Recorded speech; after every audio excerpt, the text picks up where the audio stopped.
In this video, I'll show you how to get a whitewash weathered effect on stained wood with General Finishes Winter White Glaze Effects. I'm going to try this and see. I'm going to paint it on and then wipe it off with the wet rag.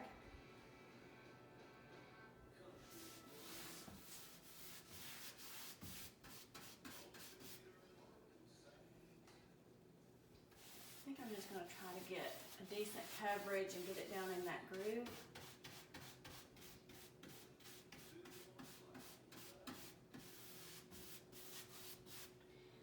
One of the biggest things is not letting it dry too long before you wipe it off, because it'll soak in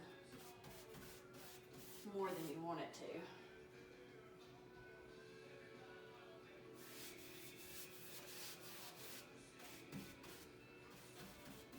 I don't care if it's not completely covered because I want some of the wood to show through.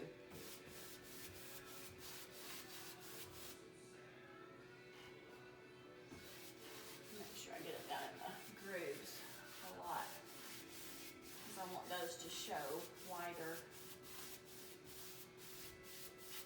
And this is a glaze, so it should give it a little bit more drying time.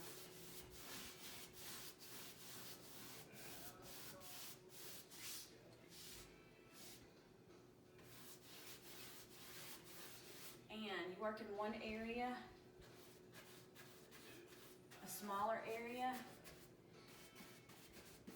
instead of doing a big area, because that way you have more control over your drying time.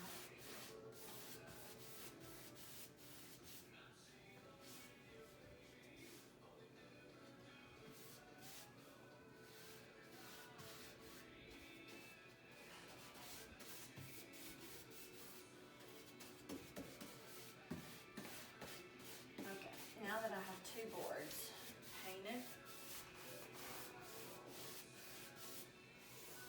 I'm going to take my wet rag and wipe it off.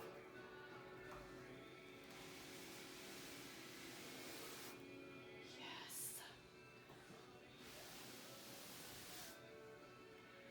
It's no big deal if you wipe off too much, because you can always go back and brush some back on. Just got to figure out exactly how much I want to take off.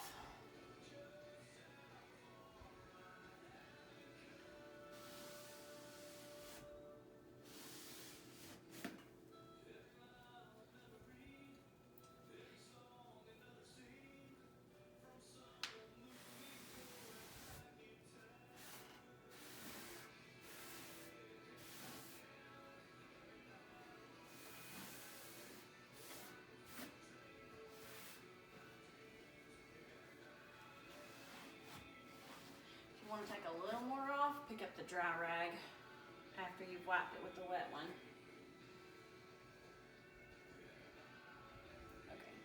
Okay, so down here I did the wet rag and it left a lot more wood grain showing through.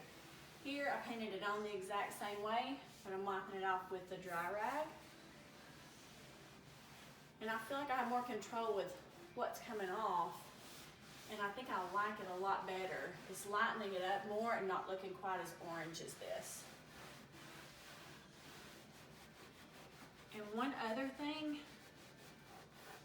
when you get to the edges here, work that out really well so it doesn't look gloppy. That's a technical term. So it won't look gloppy. Just kind of work that paint out so it looks really smooth at the edges. And that gives a much better look in the end result.